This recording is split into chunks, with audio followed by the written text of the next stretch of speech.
Ang sinasabi po ng Cocopeya noong nakaraan ay hinihintay pa daw po nila ang final decision galing po sa DepEd at sa CHED kung sino-sino po sa mga private schools ang papayagan po na magtaas ng tuition fee. Kung sakali po, ASEC, pwede po ba malinawan muna kami paano po yung proseso or criteria po ng DepEd sa pag-approve ng tuition fee increase?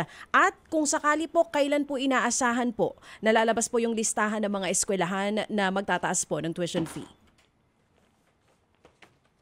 Morning, Ma'am Chacha. Morning po. Sa private schools, napaka-klaro po nito under our DepEd order sa 2010 Manual of Regulations, DO8 Series of 2010 Manual of Regulations. Sinasabi po dito ang proseso kung paano magkaroon ng increase ang mga eskwelahan. Una, dapat magkaroon sila ng consultation.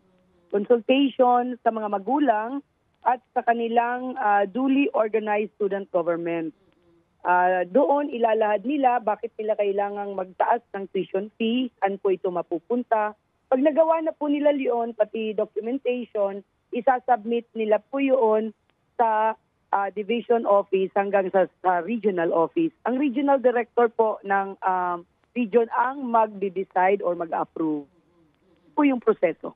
Okay po. At mga gaano po kaya ito katagal bago ilabas po yung official list po ng mga eskwelahan na magtataas po ng tuition fee ngayong taon?